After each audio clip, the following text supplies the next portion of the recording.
NorthBay. And I believe Tucker is going to just say a couple of things to introduce you both, and then we're going to hand the floor over to you for a moment. Yeah, just real quick, as we've all sort of been slammed and overwhelmed and trying to pick up the pieces, our inboxes, I'm sure, have been overflowing, and you never know what an email means until you respond to it. And that's sort of how I met Jennifer and her team from Rebuild NorthBay. They have a mission very close to ours, and we created just sort of an instant connection there, and she let us know that she was willing to come up here this week on a kind of a longer RV trip to share resources from her community that has been through this for a number of times in the last 3 or 4 years. As you well know, the North Bay, Sonoma, Napa, Lake, Mendocino counties have seen some pretty devastating fires, and they've had to respond in a way that is creative. And the success they've achieved in being able to rebuild parts of their community 75% in 3 years is an incredible opportunity for us to learn what their best practices are, some of the resources that are available to us as a community, and I'm just real excited that they're here. We've had some very productive meetings in the last couple days already, and thank you all so much for coming. I think we can all learn a lot. So without any more introduction, I'd love to just turn it over to Jennifer, and she can introduce her husband Douglas and their dog, Gigi. Good morning. Thank you so much. I think the first thing I always want to say is thank you for allowing me into your space and into your community and into what is a very traumatic, difficult, complex, but possible situation. So I'm Jennifer Gray Thompson. I am the Executive Director of Rebuild NorthBay Foundation. This is my husband, Douglas Thompson, and our dog, Gigi. Usually when I go into a newly fire-affected or disaster-affected community, I get on a plane or I rent a car, I get into my 10-year-old Volvo and I drive up to, Paradise or wherever. This is our version of COVID safe, and so we've just spent the last few days with the CZU Lightning Complex fire down in Santa Cruz. And actually, we've already seen some areas where we can connect you with them. They are just as new in their process. The first thing to know is we are not prescriptive. I just show up and I say, hey, you know what? Here's some things that worked for our community that you may want to adapt to your community. One of the things that my team did immediately was poll your demographics and then I was most compelled by the loss in your most vulnerable communities, and why I knew that if I didn't go anywhere else, I was going to talent in Phoenix for sure. Rebuild NorthBay was born in the midst of our wildfires of 2017. And the only thing that the founder knew that he would do, because he's a lobbyist and a developer by trade, is that advocacy was necessary. But the scope and scale of our disaster was so great that what was clear was that no single entity was going to be able to get through it. It was going to without all the other sectors. It was going to take public, private, and the nonprofit sector. At the time I worked for the public sector, I worked for the county of Sonoma. We had never seen, CAL FIRE had never seen fire behavior like this before. We got a little bit of a clue in 2015 from the Valley Fire. But in 2017, on October 8th, a fire lit, and 5 hours later had traveled 20 miles and taken out 6,000 homes. And people, because nobody had seen fire move like that, thousands of people and families ran for their lives. And at the end of 23 days, 43 people had died. 11 fires had raged across 4 counties. It was the largest natural disaster, most destructive in the history of California. And a lot of times people think Sonoma and Napa, but they forget about Lake and Mendocino, which are 2 counties that are under-resourced and have very complex recoveries. And Lake County has sort of had a major thing every single year. And so when our organization was founded, it was very consciously founded to do like regional equity.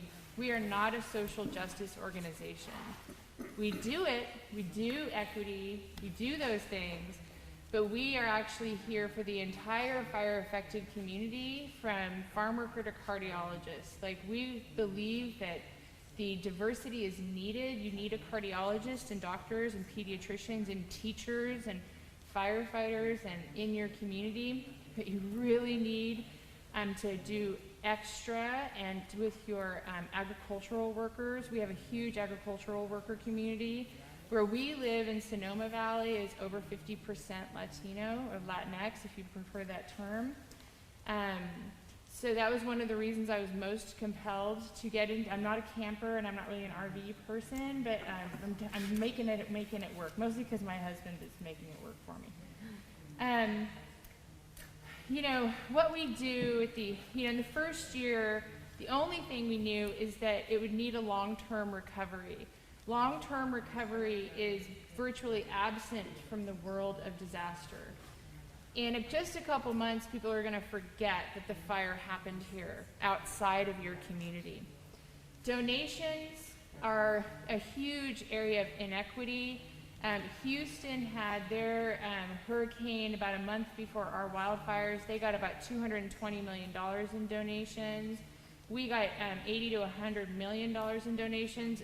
Most of that money went into nonprofits to help them survive the next 3 years and help the most vulnerable community. Most of that money did not go to anybody who lost their homes, which you know, is a mixed bag for sure. Our goal was then to wait out the first year. We did 2 projects for neighborhoods, as they asked.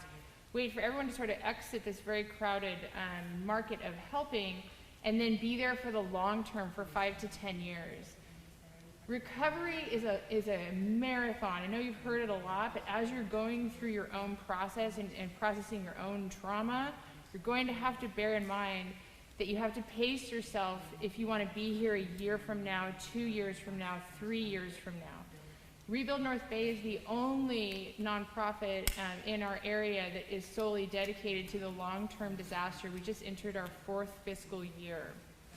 It's difficult work, and it's entirely possible. We are 75% rebuilt in Sonoma County in 3 years. That is unheard of. There's really only one reason why, and that is because we figured out how to work together. We figured out how to de-silo. We figured out how to stop saying, I won't sit in the room with you because you are, you know, for what you've demonized me or whatever it is. We figured out that strange bedfellows are how you're going to get to yes. And we figured out that community, if you honor emergent leadership, which so much of you in this room are emergent leaders, like you're a founder of what you're doing. You're an emergent entrepreneur in the space of nonprofits.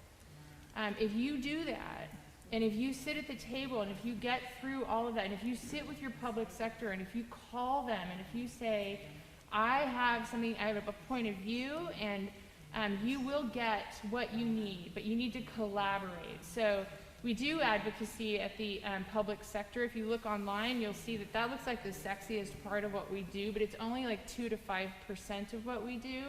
We do get in the room with Republican leadership like Kevin McCarthy and Nancy Pelosi, and when you're sitting there, whatever you think politically, it doesn't matter. Because it's not about you, it's totally about the people, the million people that I'm sitting there for are not interested in my personal opinion. They're interested in how do we get the maximum amount of federal dollars back to our area. We are willing to teach you how to do that, but that's like, honestly, 2 to 5%. The other 2 major parts are collaboration and coordination. So so a lot of what we do is we're like, oh, you need this, oh, you have this need, oh, okay, or you have this money, but it doesn't fit in our nonprofit. You know what we're gonna do? We're gonna match you with this social equity nonprofit. Oh, you want to, you want to help build this fence, or whatever you want to do. We will find the place where you can help. Having that sort of mothership of coordination and collaboration is a game changer for any community. Now, in the first year, we thought for sure we were going to be like the penultimate disaster, and we would be it, and that would never happen again. And we made the mistake of doing a strategic plan, and that was a waste of money, because Paradise happened. In Paradise, the morning of November 8th, we were actually breaking ground on this neighborhood project. They had asked for this wall, which is the least popular thing to be doing in 2018, right? But I was like, that is what they want, and that's what they'll get, because it saved each of those homeowners about $25,000, and it's what they wanted, they designed. We just funded it, or found the funding for it, I should say. And we saw this big plume of smoke, and we were like, what is that? And Butte County. We had no idea the pain and suffering that they were dealing with at that time, that people were running for their lives. And about 85 people would lose their lives that day. So as soon as on November 20th, I had made some appointments. I made with the mayor and the town manager agreed to meet with me, because we do have a connected board. And that's very critical. On our board of directors, it's very consciously created for a 360 view of our community. So we have one of the leaders of social justice in the 4-county area, Lisa Carreño. And then we have like Reno Franklin, who is who's a former tribal chief for the Kashaya Band of Pomo Indians. We have the leader of healthcare. We had the president of the university. We had, and continue to have just all these different sectors, and including the private sector. Michael Mondavi from the ag business, Henry Hansel, an auto dealership. The largest affordable housing developer in our area is Burbank Housing. It's a nonprofit. We have the president of that housing developer on our board. Most important is to make sure that we would understand it from a holistic point of view, that we wouldn't hold on too tight to any corner of the disaster, that our corner is the corner up here. Our corner is the place for people to be like, how do I get to that person? Or what do I need to do over here? So when Paradise happened, watching another community suffer like that was unacceptable. So I got into my car, and for a friend of a friend said, would you also meet with this guy, Charles Brooks? Charles at that time had lost his home. He's a young guy, young family. And he said, I just want to help. I don't know what that will look like. So he's an emergent leader, which I just want to stress over and over again. They're magical. And I brought him into the meeting with the public sector, and he says I then volunteered him to stand up his own version of Rebuild North Bay with Rebuild Paradise Foundation. But he was ready for it. And he actually has since then stood up a very successful nonprofit. They just won Nonprofit of the Year for their state senate. He is innovative. He is mountain town. He did it. We didn't fund him. We just mentored him. We just paid it forward.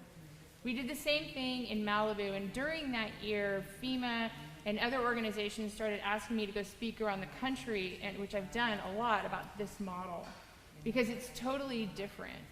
And the difference is that it's really just long-term coordination post-disaster, which is fully missing in disaster. And what I cannot stress enough, can help you through this process and quicken your pace.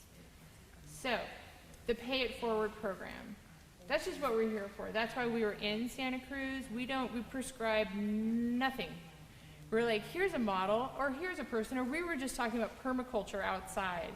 And I said, oh my gosh, we're working with this woman in Santa Cruz who is looking at how to grow fungi in order to do really safe fire damage remediation to keep all the toxins out of the water. I'll connect you with her.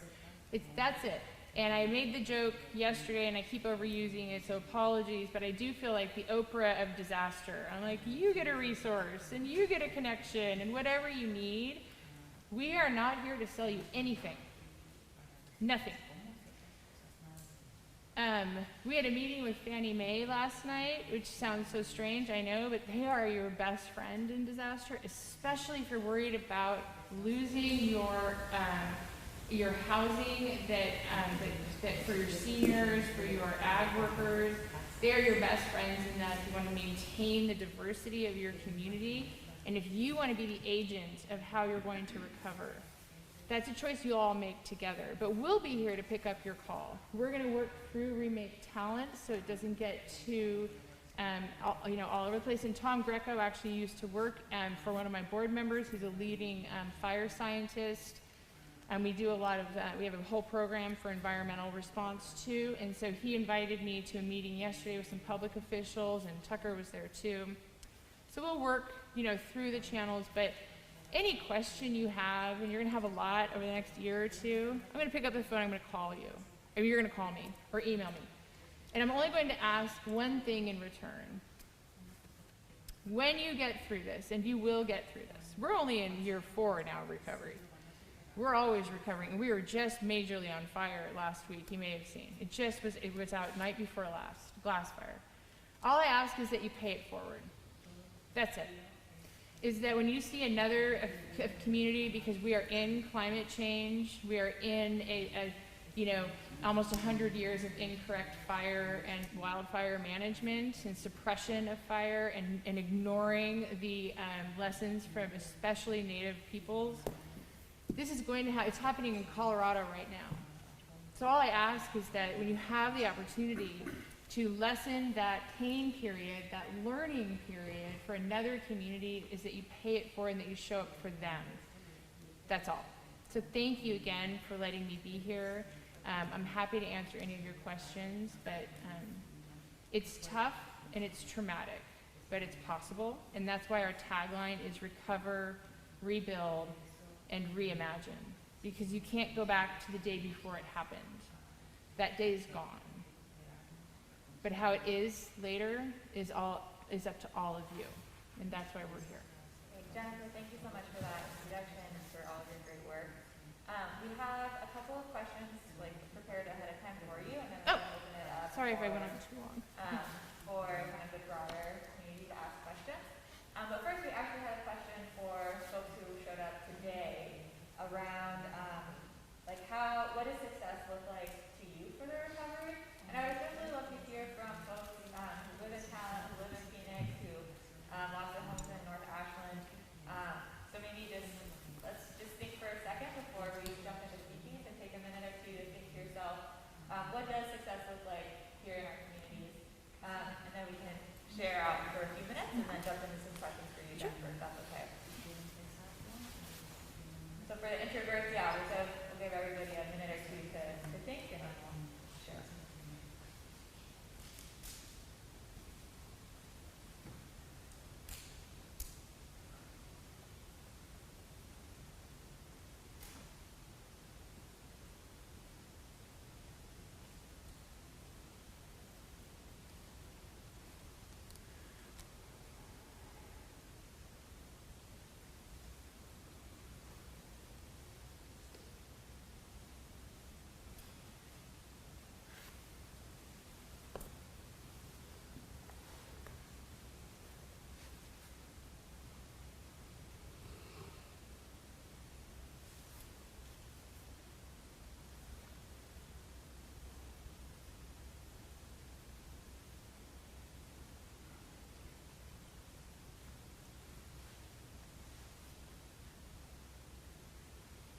All right, is there anybody that would like to share what a successful recovery looks like for our communities?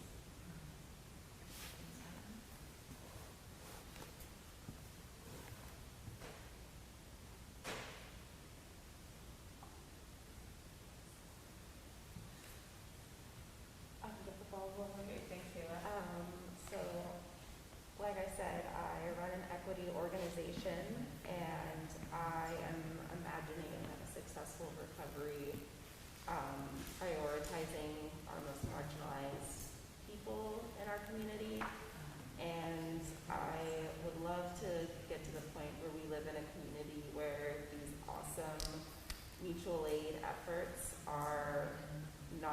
don't just come up during disaster, where we are really engaged and collaborative in our work in all facets of our life and in our community.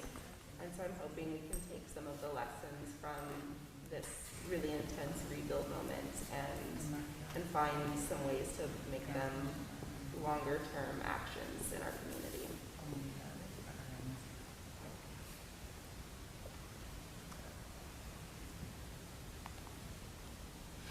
So I'm going to say prioritize marginalized communities beyond recovery, within and beyond.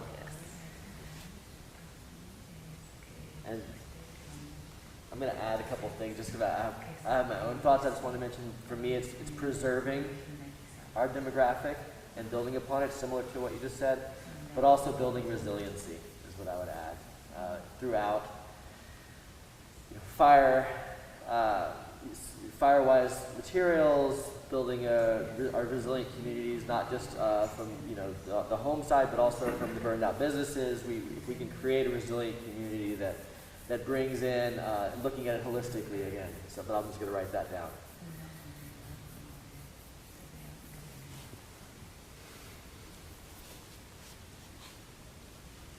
I'll just add that we admitted that we had housing issues before, and now it's worse. So just really taking that into account. Right?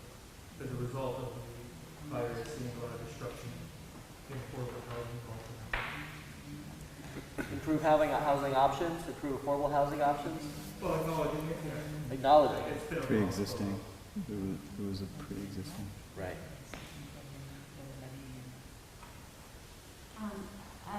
I envision in the definition of success, as far as preserving the community, that's the utmost priority, but in the actual designs that we incorporate systems that are sustainable and also can help make defendable spaces for the communities that we build, which would include things like the plumbing of your grade water systems then get diverted into your land, or you have reclamation of rain catchment systems. So you always have something within your design that it helps create your community that you have made to be more protected. It's all possible if it's done in the very beginning as part of the design. I'd like to try to help in that way. I would agree with the collaborative piece. I mean, we all have these unique missions that may not even align with one another's, but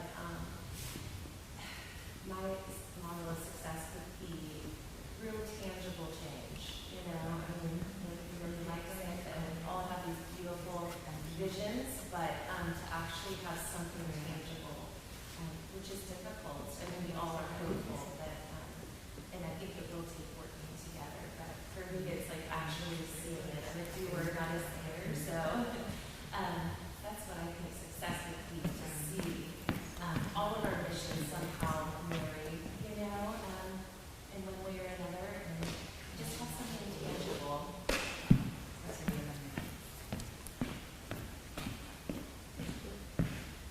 I just wanted to add, success for me is that the solutions that we come up with are really a full regional perspective, that all of the communities have input and have their goals in mind, so that it's not just an issue of housing, but it's also about a diverse and resilient economy, as well as a really resilient planning structure, that we're looking at that holistically with all of those communities, so that they all can be successful in an equitable way. Julie, could you give me just a few words? Because I missed part of that as I was writing. Sure. I think it's about a regional approach to resiliency and vitality.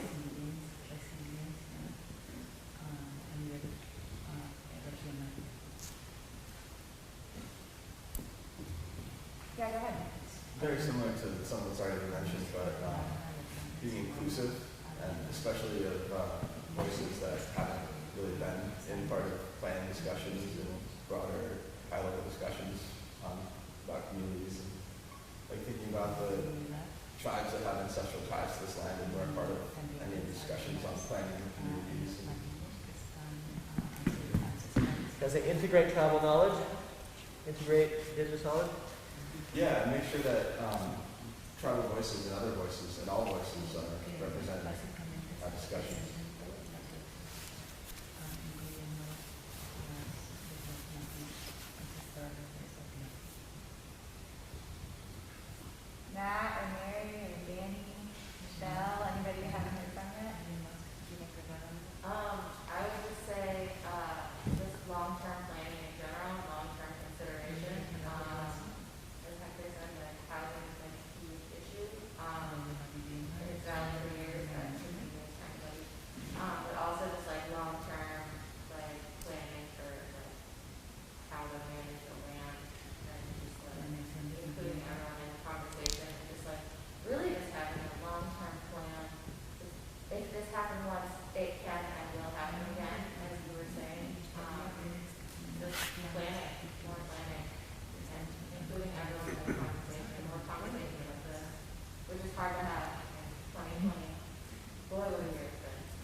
Is it all right if I make a couple of suggestions and take it because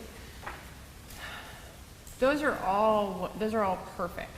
They are inclusivity, everyone, prioritize people who have been traditionally marginalized. But I encourage you over the next few months to really define who is everyone, and then to make a list, like an actual list. Who is everyone? Is everyone only the marginalized communities? Is it also, for example, you're going to be descended upon, if not already, by vultures. They don't have your best interest at heart. They're going to want to throw up stucco, strip mall, but they're going to be like, it's at the right cost, so you should take it. So then it becomes, what kind of beauty bonus do you want to ask for from your planning commissioners, from your county?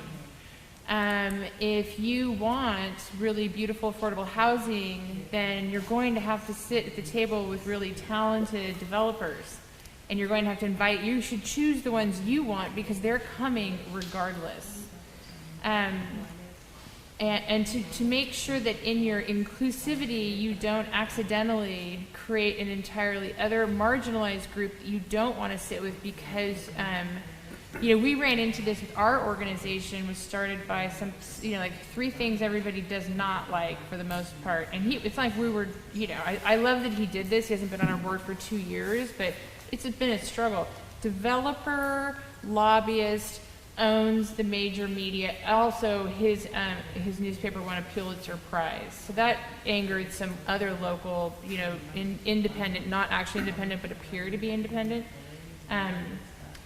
So it's really critical that when you look at it holistically, that you choose which of those actors who know how to do development you want at the table. Like go online and look at what they're doing. Are they innovative? Are they using the kind of materials that will build resiliency? Because we use the words equity, sustainability, and resiliency all the time, but you have to define what that means for you specifically. It's got to be resiliency. How? Like if you have a pretty large Latinx population here, how's your broadband? Because right now they're learning at home. So that's like one thing right there.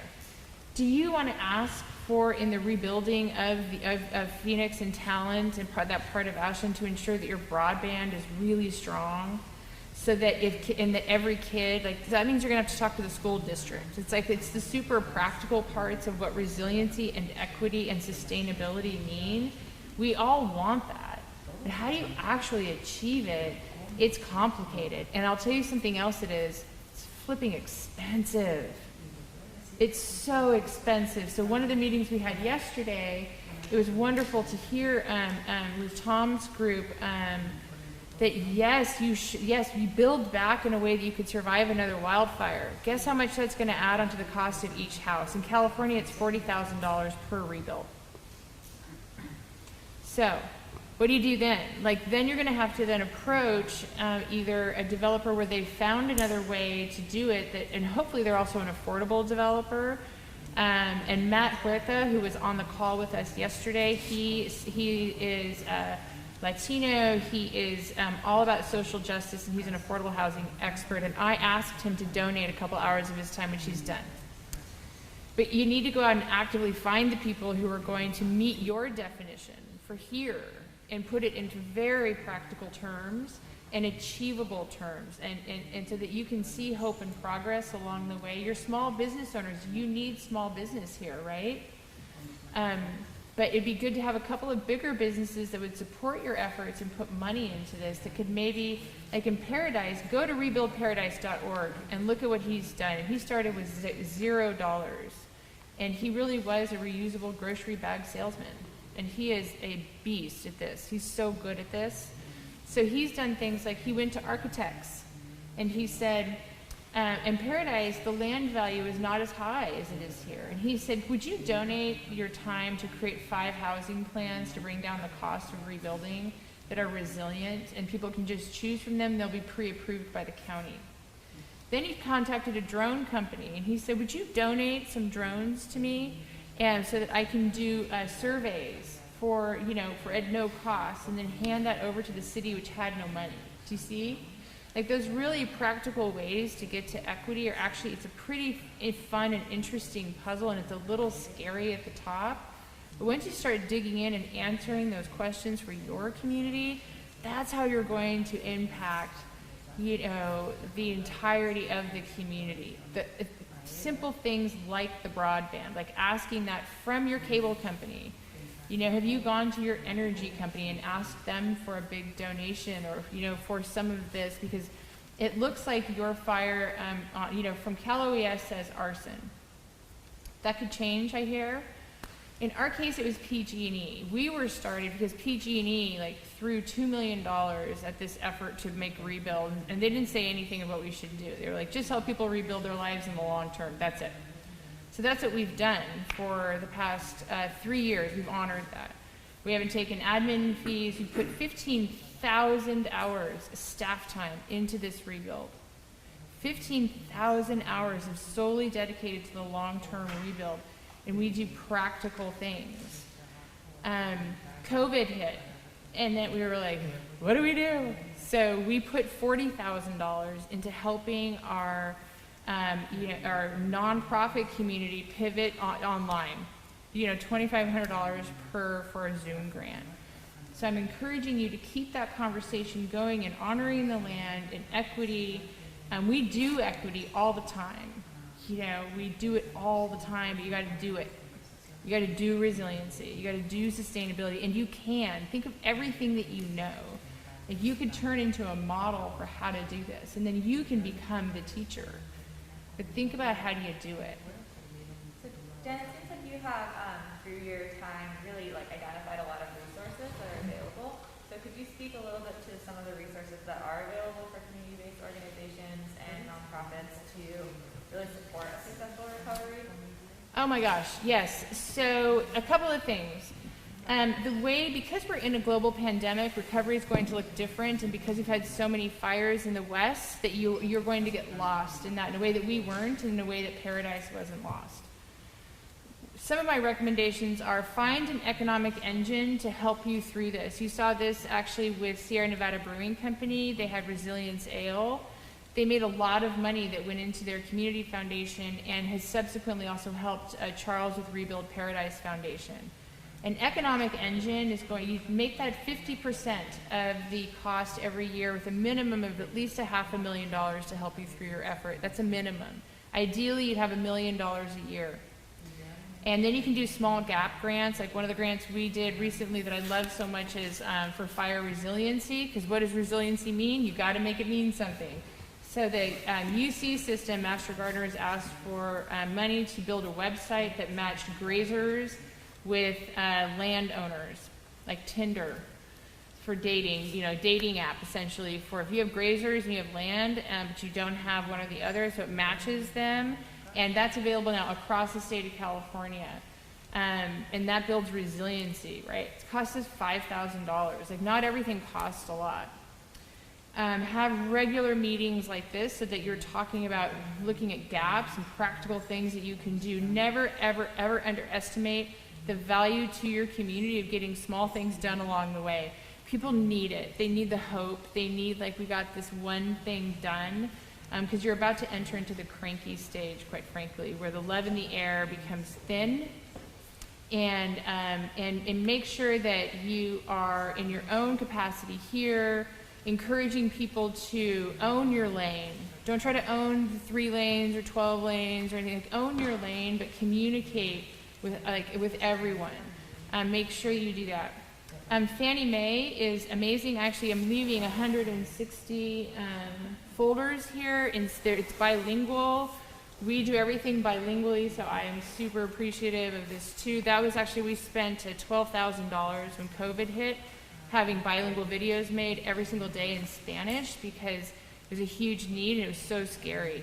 But that practical thing for a little bit of money was a game changer for people who are not native speakers, and it was so scary. So Fannie Mae does not do grants and stuff, but now you have a relationship with them, right? So from our call last night, like, they're there for you. They're going to help renters and homeowners. Go to, start packaging, like, what you get a plan, like in this room of what is possible. Define who everyone is. Define what a vision could be. Be flexible in that vision. Don't do what I did and spend 10 grand on a strategic plan that's not going to matter a year from now, because the landscape's going to change. Go and figure out those economic engines. We sort of talked about that yesterday. Get a beer with your name on it about talent. Get a cannabis company to devote part of their proceeds to you. Get a make a T-shirt, brand it, but somehow be a little cheeky so that people outside of your area also want it. Like, do marketing. Go to the private sector, nonprofit. The thing that happens in disasters traditionally, which we're trying to get people to stop doing, is the public sector. It happens. This terrible thing happens. They've never seen it before like this, because I know you all know now. That's a terrifying experience, that fire. And the fact when we just had it again, like, I was terrified, waiting. Bags are packed. I'm sleeping on the floor of my office, or I'm not sleeping at all. I'm really confused Gigi because I slept on her bed. And it's traumatizing. So keep that in the forefront of your mind, whoever you're dealing with, that they are also processing this trauma. And one of the great things about, if you want to bring the land into this and prioritize it, then you need to also develop a relationship with that fire is needed, fire is good, fire is bad. And that's tough, because fire just scared you. And fire just took away a lot of your community. So do continue those conversations, but go to the private sector, like, go online and look at, we happen to share a love of container developments. There's over 1 million shipping containers sitting in this country. There are cool things being done, but it can be expensive. So think about mixed use housing. If you want to retain your diversity, think about, how are you going to pay for that? How are you going to say, okay, a mixed use, it has 50-50. You can ask for that demand. You can. Go to your power company and ask them for money. I was in the Florida Panhandle, and that power company had only given $100,000 for a Category 5 hurricane. Like, I thought that $1 million was more appropriate. Be audacious in your ask, but show them that you have a plan, that you're going to be responsible, and accountable. Always be accountable. Be accountable and transparent to each other. And when it's hard and you don't know, just say, I don't know, but I'm going to go on, I'm going to look, and here's an idea. And not everybody will love the idea. It's great that there's so many equity-based people in here, but half of your population is Latino or Latinx. It is. How do you do that? That's a hard barrier to break. Like, I sit on a board. I have a lot of on-the-ground experience helping. I'm passionate about the Latinx community, but let me say this. The Latino community I work with doesn't even use that term. None of them do. They all say Latino. Be open to pivoting and changing if your well-intentioned efforts are not what they're actually asking for. So listen to what they're asking. How would you like to live? Do you want flexible housing that can be built upon? Can we start with 1 pod or 2 pods, and then as your community grows or as your family grows, can we do that kind of flexible housing? You can. Can you do community housing? You can. You can do almost anything you want if you're willing to understand, like, how to pay for it, how to collaborate, how not to take it personally, how to avoid magical thinking. Magical thinking is really what got us here in California too. We thought, we love, we were all hugging our trees today. We were like, I love every single one of them. There's magical trees. Then we didn't allow burning because we also wanted clean air. We loved Smokey the Bear. I think, and I'm willing to say that, I was on Facebook, Smokey the Bear needs to go. Okay, that was a terrible idea. Well-intentioned, terrible idea. We need to not like point and point and point, but we need to be like, okay, so we'll take some, bad air days in order to have prescribed burns, people who know how to do it. We want to be trained how to do it. You need to rethink a lot of your silos and sacred cows and be willing to work across sectors. So I'm going to come back now. What happens in a disaster is the public sector has also gone through the disaster. And elected officials are just people who ran for a job, and you all chose between maybe two of them. They're human beings. They are not magical in any way. They do not get stuff done without you.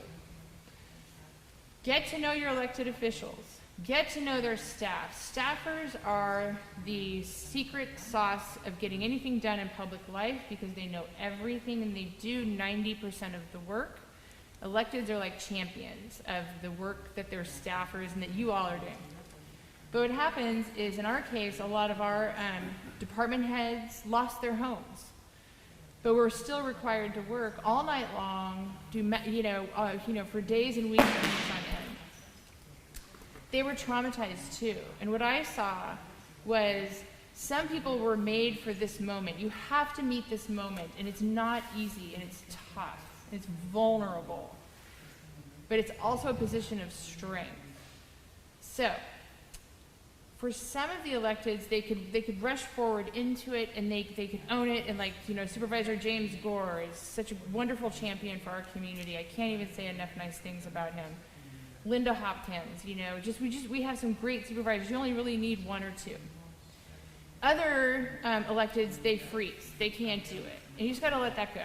You got to go, and what happens immediately following a disaster is the public comes, and they're angry, and they're traumatized, and they're like, it's your fault, and you did this, and I'm angry, and I'm hurting. And because you're an elected official, you have to let me scream at you. And so they did. That's fine. That's just part of trauma. That's what they signed up for, quite frankly, so I'm not feeling sorry for them. But they also get defensive, and so then they don't want to let other people in to help them through this huge problem. They don't want to let the nonprofits in. They don't want to deal with an emergent leader. But what we're hoping is that our example, which has worked in other places too, like especially Paradise and Malibu, is you work in lockstep with your public sector. You're all there together. They had to, and we just had one, James Gore actually got his whole district neighborhood that was devastated, and they just sketched out a whole plan for block captains. And I do believe that that's a major reason why we're so rebuilt, is because we just they self-selected certain people to be responsible for certain areas of their disaster, like 80 houses, 40 houses, a neighborhood. Paradise took it and turned it into a zone captain system. All those people are available to you. I am only here as an emissary to say that there's an ecosystem of care. That is what makes the difference in every community, is how you take care of that ecosystem of care.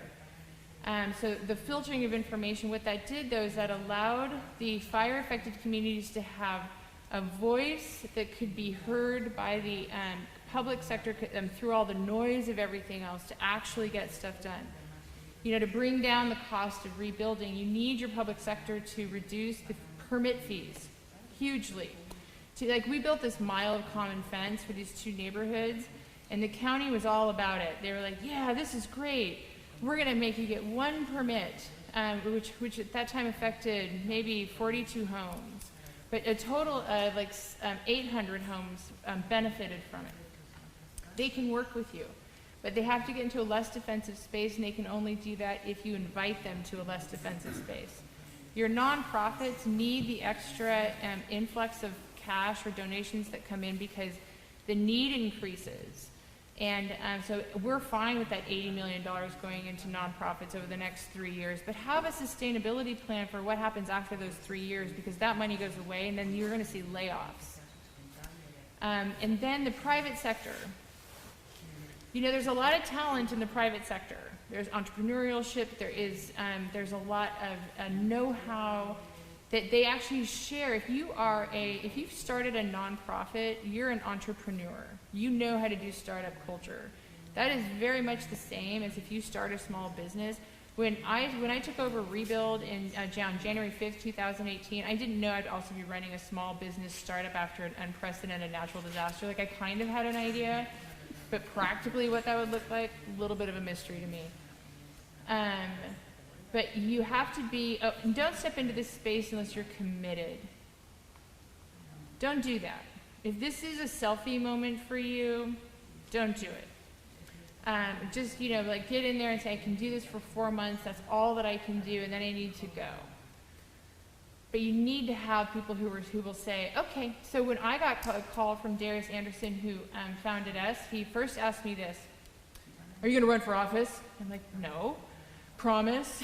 I was like, what do you, well, yes, I guess, because they wanted me to run for supervisor. And he said, I need you for 5 years, and I will not give you this job unless you commit to 5 years. And I said, okay. And now I'm at 3 years on January. And I will stay with this minimum 4 years. I don't know if I can give them 5 years, but I keep your word to the community. Really important. And to each other. Have integrity and keep humanity at the center of it. So that's a lot more than you're asking for, but those are some things that need to be always said in these conversations, is to be realistic, to be creative, to be willing to sit at the table with people that you may not want to sit at the table with, to go to developers, because a lot of people who are housing advocates are not housing experts. They don't know how much a sewer hookup is. You can get there if you're realistic, and if you're grounded, and if you have a creative vision that's doable, and if you're committed to the end to get it all the way to the other side. But be committed. Thank you for that.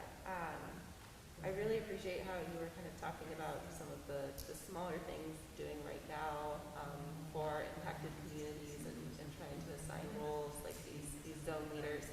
And so one of our kind of next questions is, what have you seen work to center impacted communities, especially kind of getting our most marginalized folks into these roles and to making sure their voices are heard? It's such a good question. So the first thing is that you make sure you're partnering with an organization, at least one, if not two. So you have seniors and your Latino, Latinx community. Who are the trusted organizations? Not who wants to be trusted, but who is actually trusted.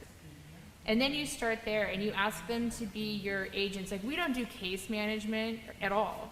What we do is we amplify those who are really good at that lane. We're like, how can we support you in that? Oh, you need a little grant to do this? So it may be that you look and they say, well, you know, we could do that work and find out say seniors, what they need. But we're gonna need $5,000 for our staff time in order to do this survey. And a lot of seniors are not online, or maybe now, if you're lucky, they have a smartphone. So then you're going to say, how are you going to get to them? And how are you going to make sure that the survey that you do or the outreach that you do, well, with seniors, it's usually a phone call. That's what they like. They like a phone call. And so that's going to cost money and staff time, or at least volunteer effort, but they're going to know how to do it. So trust that expertise. If it's the Latino community, in our case, like I sit on the board of La Luz, and so during our fires and now in COVID and everything else, we learned right away that wage replacement was going to be a big deal through all of our disasters, and rental replacement was going to be a big deal if their homes are still there. And that meant, because a lot of our population is undocumented, and we want them to stay, they pay into the tax system and they are not eligible to take anything out of it. So that means that we have to take care of that community the same way and make sure they can stay, but you ask them, most important question in disaster. What do you need and how can I help?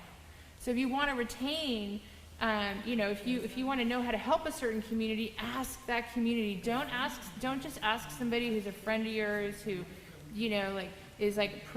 just go to the community. In our case, with our Latino population, it's a smartphone based. You can get responses back by smartphone, but not by not a lot of others. You have to go through the school district and churches and our Latino resource and referral organizations. So, and I'm always happy, like say 3 weeks from now, you're like, okay, we want to reach out to this very specific population. Do you have any ideas? And I'll be like, oh yeah, talk to this person, and they'll tell you what they did, and then you're smart, you'll figure out what will adapt to your community or not, or if that's a terrible answer. I was particularly interested in your puzzle here because you do have so many mobile home parks that were affected. And it's not that I was excited that they were affected, but I was really excited that we'd seen this before and that I knew that it was possible, because it's often not possible because wildfire destroys the infrastructure underneath. But this is why Fannie Mae, I was like, and you get Fannie Mae, because they're really helpful there. I mean, amazing, and it depends on the ownership structure. So there's a lot of depends on. There's no perfect way to do. Artists. We're sitting in a place that is dedicated to art. Artists are going to help your heart, all the way through this experience. Take the opportunity now. Look at my office in Sonoma is only decorated in fire art. That's it. My conference table is a plain walnut tree that had to be taken down after the fire. Artists need support, but they can also bring unity. But go to the artist community. What do you need in order to stay here? Can we give you a wall, even if it's going to be gone in a year, where you can create an art? And that's actually something that happened in Paradise, which was beautiful. You probably saw it. There's an artist who went around and he did portraits of the people who lived in those houses right before it got scraped. It's going to take you about a year, 10 months from now, you'll be scraped. Everything will be gone. But it was so moving how he took that opportunity. He knew it was temporal, but it was so beautiful in the midst of something so painful. So there are no better people equipped to do that than artists, to give you a little bit of beauty along the way, to keep your heart full. But ask them, what do you need to stay in the community? Really important. It will be really helpful. So always ask.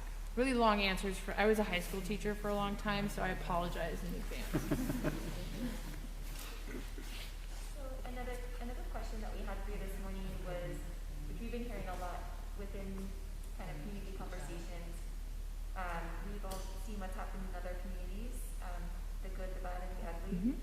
And a lot of us are asking, what are examples of communities who have successfully resisted disaster capitalism? So, people, this is where you're going to meet humanity for good and for worse. And I love this work because I meet so many amazing people from humanity. Like, I actually needed this dose of humanity right now, so thank you. It means you all have to be on the lookout for it all of the time. And I don't think any disaster-affected community gets out completely unscathed or unaffected by vultures. Don't believe, if it sounds too good to be true, it is. Right now you should be very active with making sure that contractor fraud is something that you're filtering down to your communities that you serve.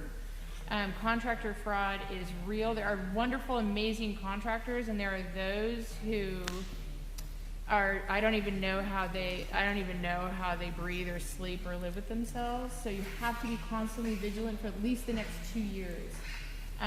Even with that, we still had a company, for example, that it's like a disaster rush. They rush in, they're like, we're gonna do it, and we're gonna do it for $200 a square foot, and it's gonna be amazing. And all you have to do is sort of break the rules and pay me a little bit more than the state says you can. I'll make sure you're first in line.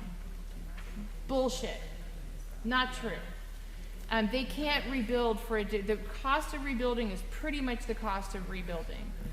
We had a guy who came in, he's like, I'm gonna bring my own laborers from the Central Valley, and I'm gonna house them over here, because like in this ad hoc housing.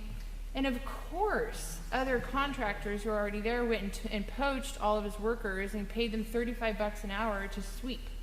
That's going to happen. I loved actually what Tucker said last night on the meeting with Fannie Mae, which is like, how do you throw a security blanket over your community? Like, in the meantime, like, give us a holding pattern. This is how you do it. Right here. In this moment is you meet here next week, and you meet here the week after. And in the week after, and the week after, and the week after, and then you ask your electeds to show up. And then they are here too. And then you keep meeting here as community leaders, and then you share your information, because you're not going to be able to prevent all of it, but you can sure make it far more difficult for them. If people know, like, don't pay off your mortgage. If it's, you know, like, know your options is a Fannie Mae thing. And that's all in here. And the stuff I'm going to leave you.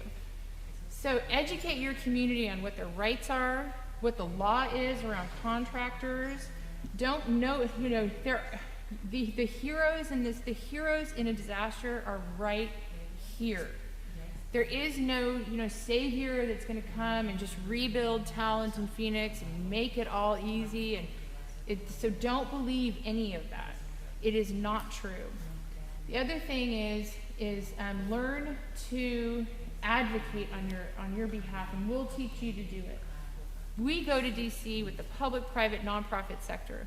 Our job is make all the appointments, you know, get the cars, buy a dinner, but everybody else pays their way, provide the staff, because these are hard, and get the access. We do all those things, but we don't benefit from it. Like the public sector sits at the table, support them. And they say, hey, you know what? We don't have our roads money, or our firehouse burned down, because the federal money is so slow. Even once it comes to your state, in our case, it's still really slow. So can you avoid disaster capitalism? You can sure try. But, you know, don't, but do this over and over and over again. The block captains for Supervisor Gore's district met like every week at 7:30 in the morning for like the first year. They saved money. They saved each other. It was like a group of maybe 40 people representing probably 60,000 people. And maybe I'm way off on that. But they represented a whole lot of other people. They're just normal people. But they said, okay, I'll filter the information down. Educate your community on their rights. And like with the mobile home, we ran into a guy this morning, this guy Greg, who's sort of wandering around, and he lived with his mom over here in a mobile home, and he got out and he got her and got his sister's cat out, which he had mixed feelings about apparently. And he, you know, so I just gave him a folder and I was like, call these numbers. Fannie Mae will actually give you a case manager, same person. Helps with finances. Everyone needs to register for FEMA, and then and then other people who aren't even from here are going to register as you with FEMA, but FEMA is very fraud aware. There are 3 types of people who show up post-disaster. Those who want to sell you something, those who want to defraud you, and those who want to help you. Figuring that who is who, it's hard. But you'll get really good at it. Give yourself like, so you'll see like in 6 months, you're going to be like, I got that.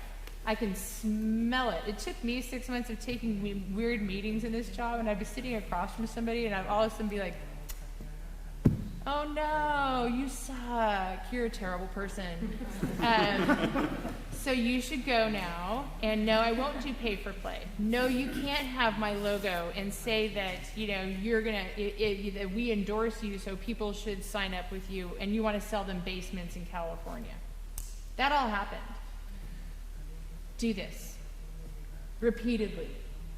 This is the strength of your community. Do this. And in Spanish. Thank you. Every time.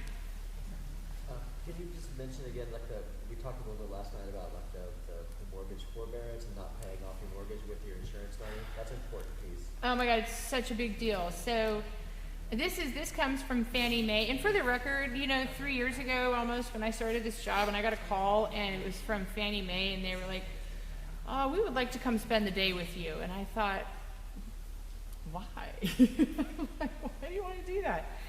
But I didn't know that they were actually my best and biggest partner, and that I could actually give them to other communities like a giant gift of, and even they mentioned on the meeting last night that you'd think that the underwriter of your mortgages, they don't sell them, they buy them, that they'd be the first ones to say, take your insurance settlement and pay that back because we want our money. But that's not what they want, because that actually hurts a community. That hurts the stability of a community. What they want is for you to know that if you can find out if your mortgage is underwritten by Fannie Mae by going to know your options, and that's all in here. And then if it is, you should know that you don't have to pay your mortgage this year. And it is not like this payroll tax nonsense that just came up this year. It says don't pay your federal payroll taxes, but come January, you're going to be in a world of pain, or April. It doesn't, so you can put, say you have a 30-year fixed mortgage, you just went through a disaster, you lost your home, you're in, say, year 6, you can move year 7 to the end and it becomes a 31-year mortgage. And there are no fees, no penalties, nothing. And that gives you a minute. Getting a plan together, doing this kind of community cohesion will give you some of that security blanket, but also it gives you a minute just to like come through the trauma. You know, make sure that your constituencies know that if they're homeowners, that help is there. We have help for renters too. That's also from Fannie Mae. That's also in there in Spanish and English. And now, even if Fannie Mae doesn't underwrite your mortgage, it has become an industry standard. So whoever else underwrites it, and if they say no, then I want to know, or tell Tucker, because then we want to tell Fannie Mae. If your lender says no, or if they're misbehaving, we want to know because we're going to tell on them. And even if they're not underwritten by Fannie Mae, maybe that Fannie Mae can figure out who is doing the underwriting and then go to them. Like, they're a heavy hitter. They underwrote the first 5 mortgages in Paradise, and they had to be creative about it just to get the momentum going because their land is not as valuable as your land is here. But it's beautiful, and it's worth it, and it's got people and heart and soul, and they're reimagining it. So, highly recommend. Yeah, it's a very, very big tool that also staves off disaster capitalism, because disaster capitalism and fraud is opportunistic.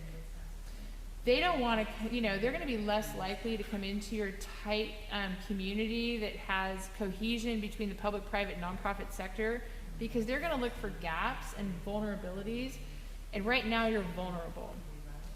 That's what they're going to prey upon. But if you can breathe and make a plan and make sure that everybody knows they have a minute, you have a minute, this is really long term, then you become far less vulnerable.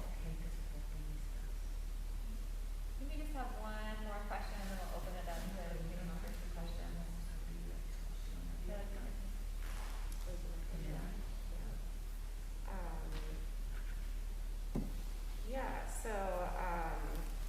One of the things that's been being talked about a lot in our community right now is about urban land trusts. And so we wanted to have any insight on how urban land trusts work for protecting our communities in a post-disaster setting. Yeah, sorry. Forgot, I need to project. So the question is, how do urban land trusts work for protecting our communities in a post-disaster setting? So 3 of the most powerful words, I think I've already said this today, besides I love you, are I don't know. I'm not an urban land planner in that way, but I know that we have a tax mechanism that allows us to preserve land, but this is about urban planning and land trusts and housing trusts. So last night, this question was asked to Fannie Mae, and Tucker asked it, and do you remember what they said to you? It was a lot to take in. I might remember it better because I'm not PTSD, and you know what I mean? They fund those. They finance those. So what you want to do is look around Oregon for who knows about a housing trust. Margaret Van Vliet, I can connect you with her. She is a housing expert who happened to live in Sonoma County and work for the county during 2017, but she's actually based out of Portland. And she's an expert in that. So what I would do is send you to an expert. Go ahead. So what's the couple answers that were in that arena were Tim Carpenter said look at Grounded Solutions as a resource. That's the name of the actual organization as far as community land trusts and things that have worked. I believe that Matt had some great information and all the connections. I need to go back to my notes and do it, but there are some potential resources Yep. out there for urban land trusts and how that might work. And apparently there's something in process too. So what we did is, what the beauty of the Fannie Mae thing, and for the record, I never know if this is going to work. I walk into a community, you're vulnerable, you're traumatized, you've lost everything. Like, I never know if the magic is going to work. But last night I was like, oh, this is so great. Because they had the answers to those questions, and they wanted you all to reach back to them to talk about financing mechanisms to make that happen.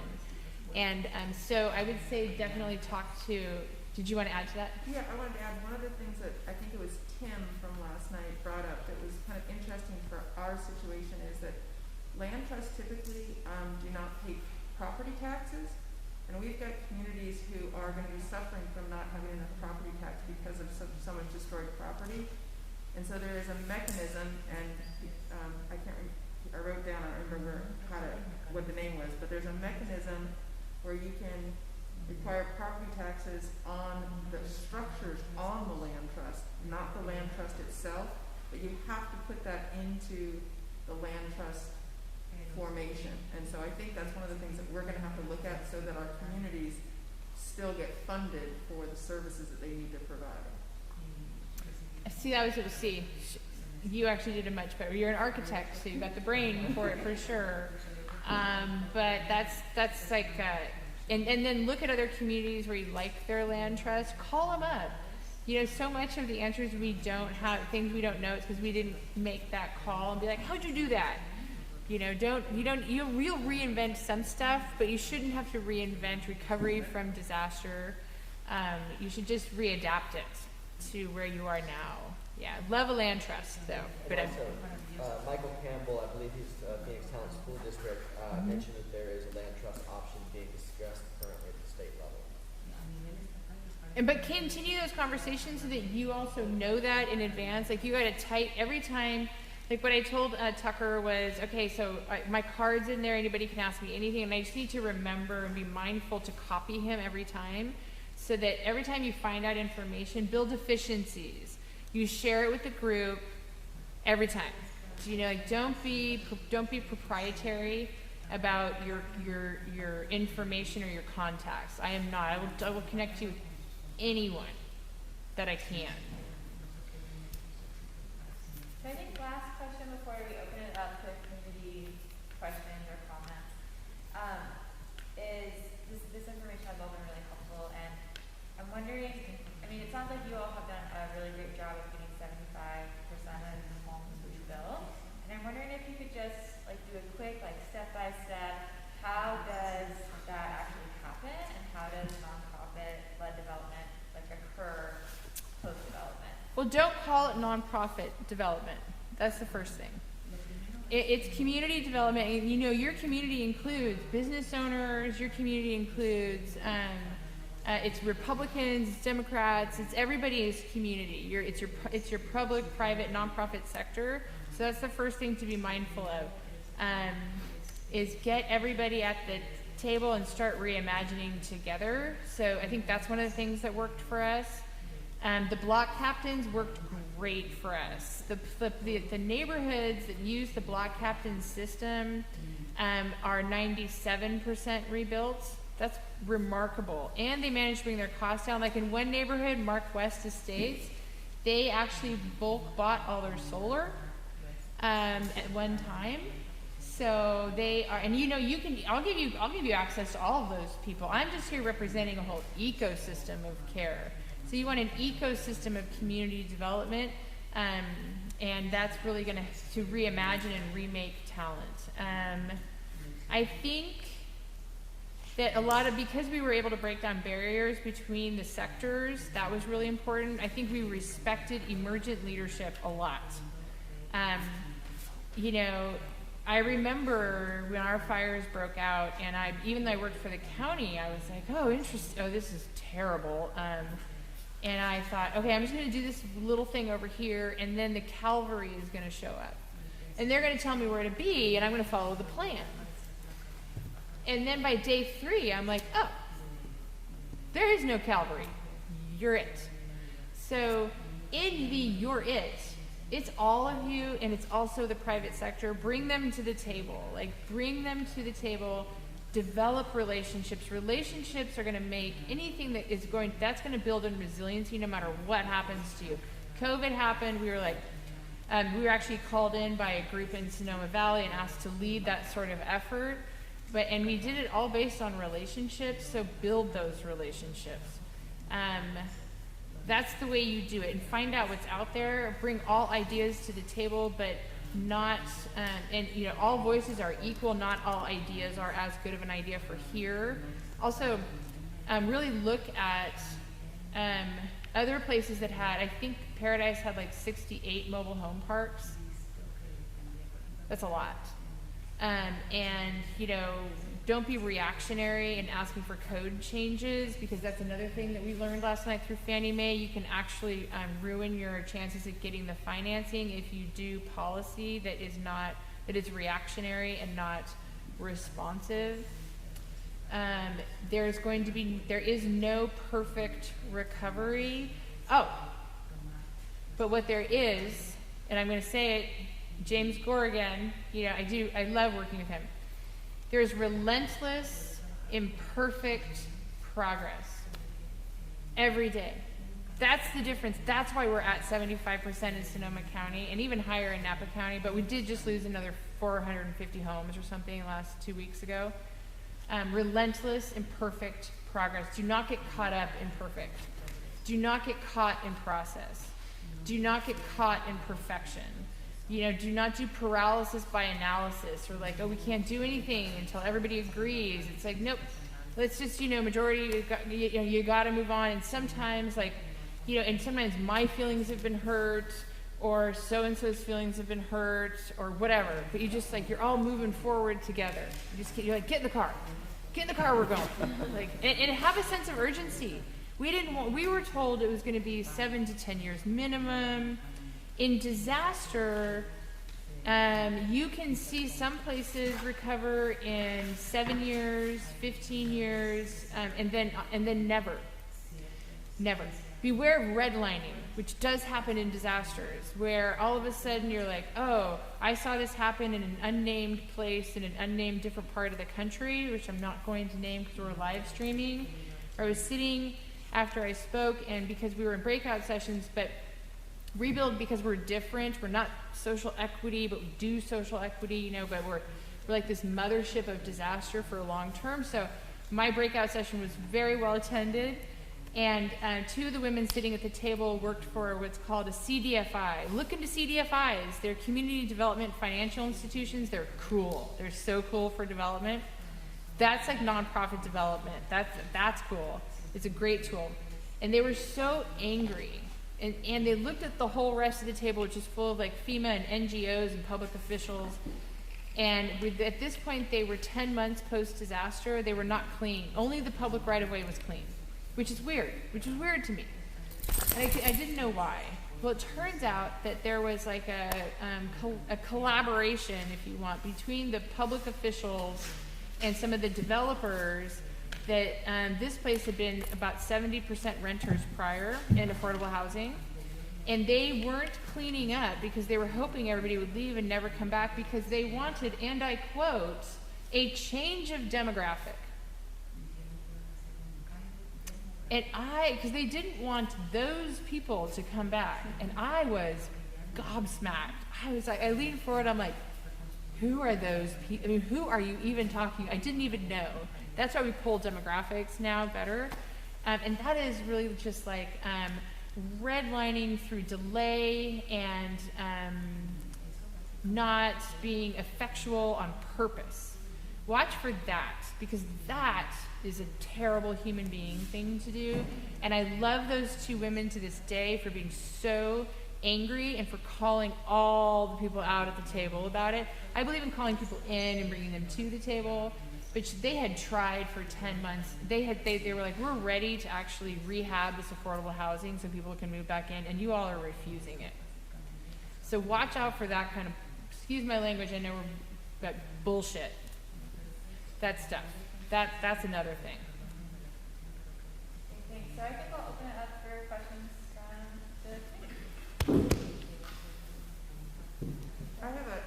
question about, we've all been talking a lot about the housing rebuild, but a big portion of not only Talent in Phoenix that got destroyed is also a lot of the businesses, especially the small businesses. And so what is your experience in connecting that redevelopment into the housing redevelopment? Because ultimately, these people have to have a place to go to work again.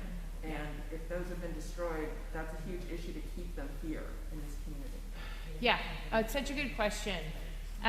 Small businesses, and it's an interesting question now, and it's a puzzle because of COVID.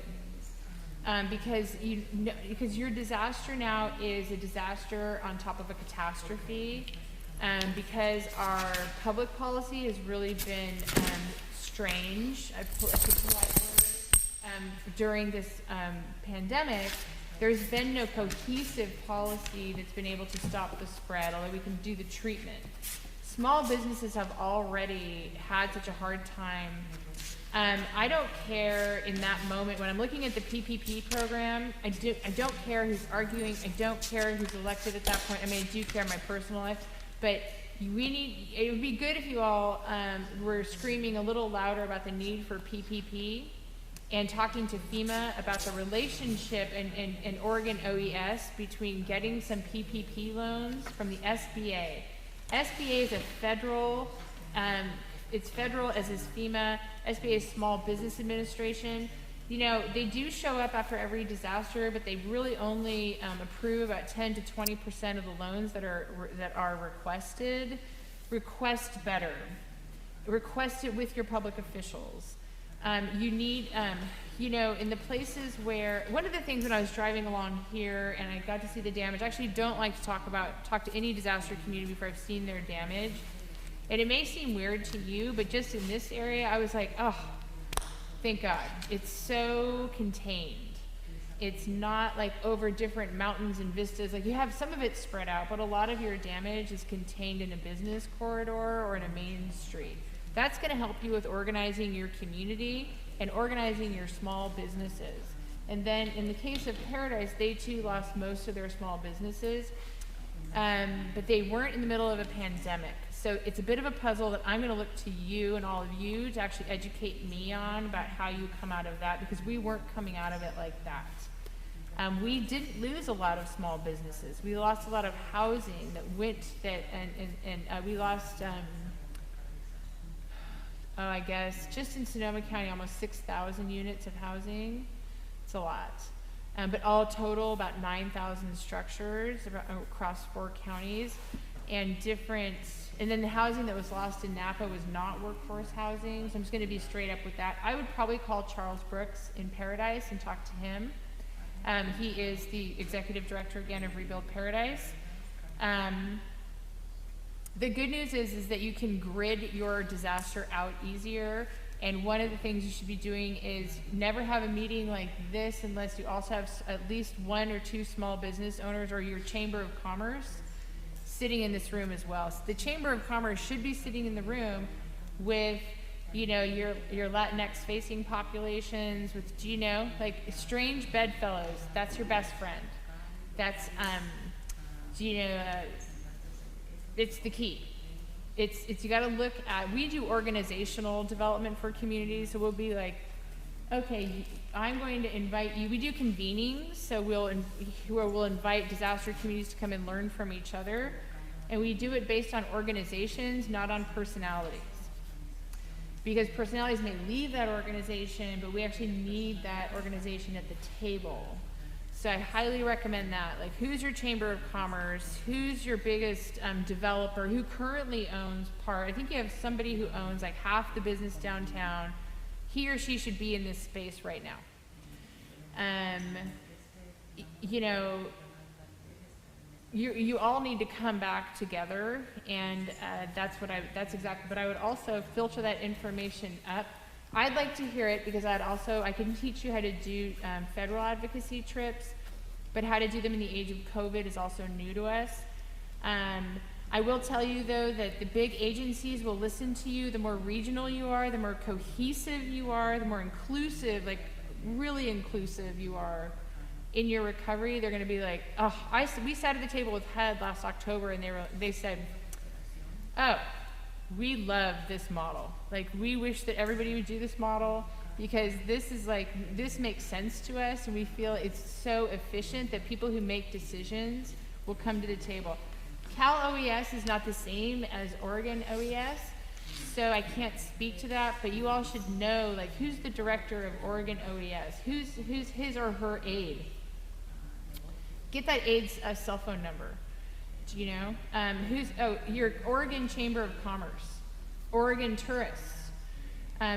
Tourism it's a big deal in the state of Oregon, like it is in the state of California. It's part of your recovery. You have all these wineries around here. You need your vintners and growers here too. They're also the employers. So the strength of it is, get your nonprofits at the table right across from having real, honest, important conversations, but with the goal always at the end, you're gonna get to yes. And if I'm a little bit unhappy and you're a little bit unhappy, but we've actually served our constituency and they're gonna come out of this stronger, better, safer, greener, you've done your job. Business is a very important part of that.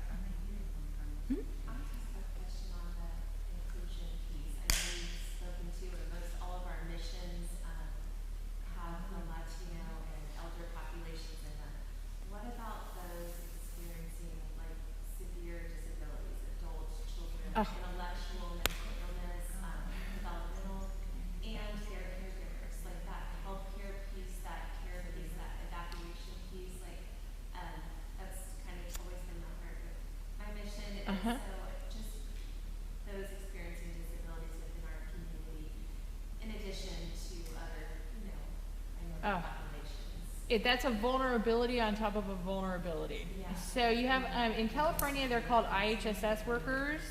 And I'm not sure what they're called here, but they are caregivers, and they tend not to be paid very well, and they tend to suffer a disproportionate amount of the loss of housing in a disaster, especially if they're living in a mobile home park. So I would get all my statistics. So I wouldn't try to guess what the numbers are. I'd be like, how is that community affected specifically with having to do with caregivers? What do they need? What are you hearing what they need? What kind of housing do they need? So that's one group right there.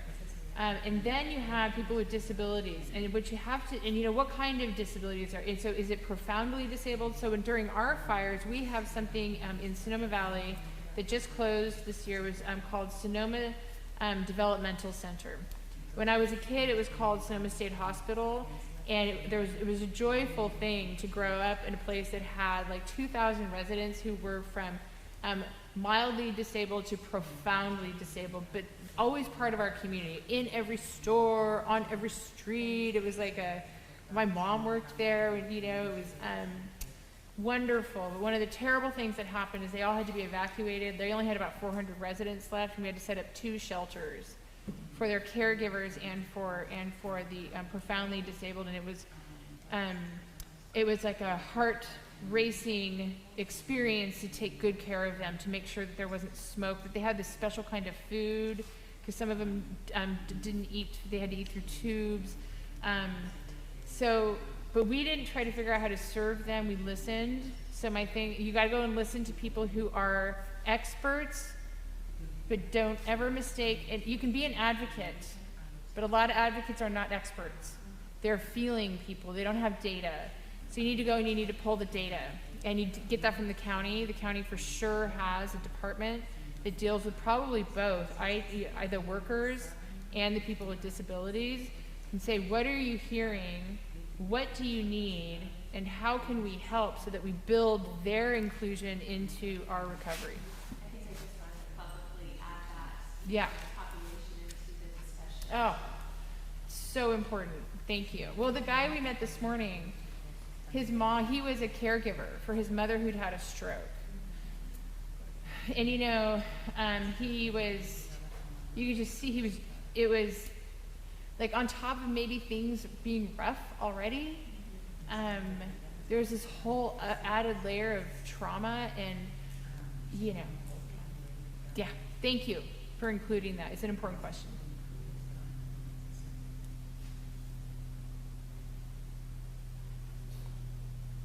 Oh, I've worn you out. You're not the first. The glaze. Yeah. Any other questions?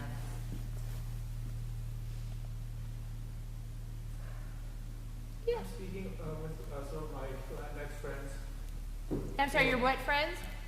Latino Latinx. Okay, yeah. Sorry, I don't know which term to use also. It's okay.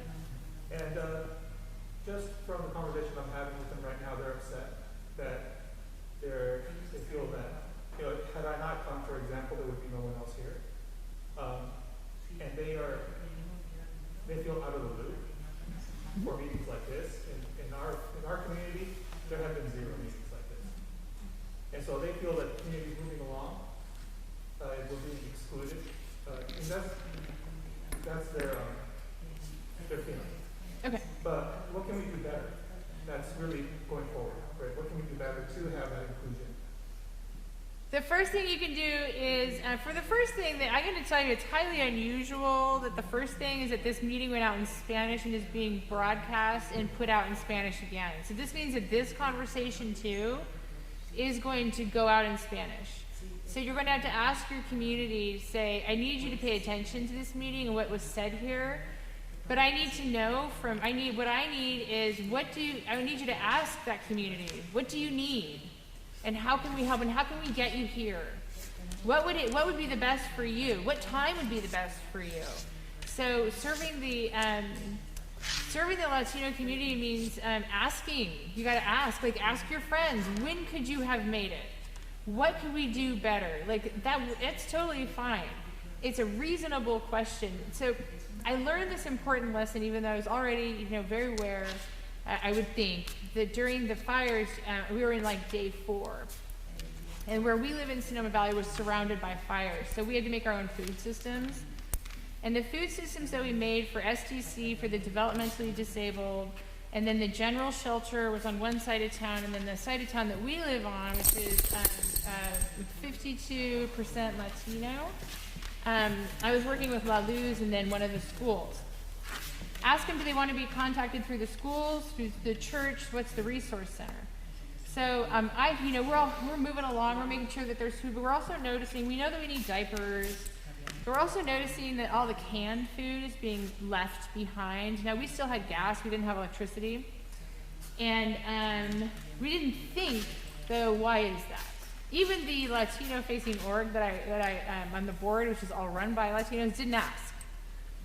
But I see this guy, and he's in the back of 2 trucks, and he's standing up, and he has a big sign, and it says, free, but in Spanish. And there's like big crowd, maybe 40 Latinos in this empty parking lot, otherwise. And he's passing out, and they're taking what they need from him. And I pull up, because I also have a bunch of prepared food in my car, from a very high-end restaurant. So I pull up, and I'm like, oh, maybe I can help, or see what they're doing. And I go, and nobody speaks any English except for the guy in the truck. And he's a farm worker. He's a Latino farm worker. And he tells me he's come from Mendocino. And I think, how did you even get here? Because we're cut off, right? It must have taken him 6-7 hours to get there. I don't even know how he did it. And he's like, oh, and they're passing out these Ziploc bags with beans and tomatillos and onions and carrots, and it's like basics, like enough to make a healthy meal for 4 people in a clear bag. And I was like, oh, thank you so much. This is amazing. And he said, oh, I have to take care of my people. And it was like, I didn't take any pictures, and it still makes me cry to this day. But what I learned was that we actually were not doing it exactly the way we should have been, but he was, and I had to watch and learn. So the next day, I asked for Rotary. I sat at La Luz, and I said, this is how we need to do food. We need to make these meal kits. They want fresh food. And I'm going to need, I think it was 300 or 500. I'm sorry that I can't remember the number. I need them in 6 hours, and I need them purchased and assembled. And I need distribution in 2 places. So Rotary, if you've got a Rotary here, wow, they're amazing. I said, can you do that? And you have to pay for it, by the way. And they're like, sure. So at 5 o'clock, La Luz sent out a notice on their Facebook, so you can use your smartphone. It says these 2 distribution sites, and we're also going to have hygiene kits. And so I went to one, I, checked on one, the other one I went to. And we needed guys with trucks. And so all these guys who grew up with, who were like little, adorable, but a little rednecky, whatever, they all get into their trucks and they're like all about the mission, and anything you ask, they do it. And they get out there, and all of the food was distributed in 47 minutes. All those meal kits, because they all came out and then they all went back, because they're also afraid of ice right now. And they were then too. And I had, and I watched, these guys I grew up with, like, just crying. Because we all figured out how to do it the right way, but we figured out by asking and by watching and then by mimicking. So ask your friends. They need to ask for what they need. It's not enough for people to glean, because one of the problems in nonprofits is it's often a lot of people guessing what a community that they don't belong to needs and wants, and then assigning that, and then that's what they also decide to fund. And that's an issue with philanthropy too. It tends to be top down, not bottom up. All of our grants programs, everything we do, it comes out of the question, what do you need and how can I help? Not the other way around. We know, what am I willing to do in order to fill a need I've assigned to you? So you tell your friends, they need to show up. And where do we need to be to make sure that that happens? And how can we make sure that you're part of this conversation? And then honor that and make sure it happens. Because they deserve it. But you're right. I just wanted to note, we do have a program we're starting with the Action Works with interns, listening circles with the Northeast, Northwest seasonal workers. So ask to see where that's happening. Yeah. And to remember that just like anybody else, not all Latinos are Latinx, or they're not a voting bloc. They're not, it's going to be different. So you may have to approach it from 3 different ways to get all the way there and to make sure it's COVID safe. Just like this is, but you gotta ask, but you also, to respect a marginalized community means you ask them and then you also ask of them at the same time. You're like, yes, we will meet you there, and you're going to meet us there, and you're going to be a leader in this, and you're going to be a block captain maybe for that block of people, not like of a certain, like say in a mobile home park that had these 16 homes, and maybe 14 of them had Latinx families, and the other 2 were seniors. You can say, I also need you to take those 2 senior houses on too. Full respect. I'm passionate about that. In case that didn't come through. Yeah. So I hope they're hearing that on Facebook Live too. Yeah. Thanks, Hector. Is there anything else you want to add? No, I think what you said was very powerful. I've been messaging them back and forth a little bit. We're arguing. But I think that, it turns out just after, after you started speaking, that she did get the email. And there is ownership. If she felt like we weren't being listened to, then she should be here. And, no one's going to drag her here. She has to come around. But thank you. But thank you for bringing it up, though.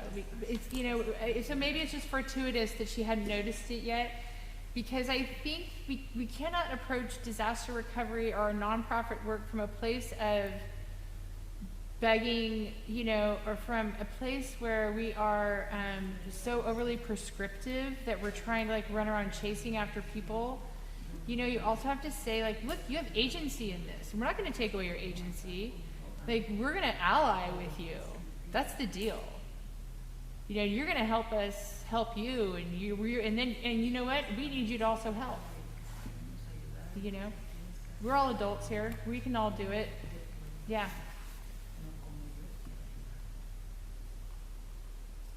Any questions from folks you haven't heard from yet today?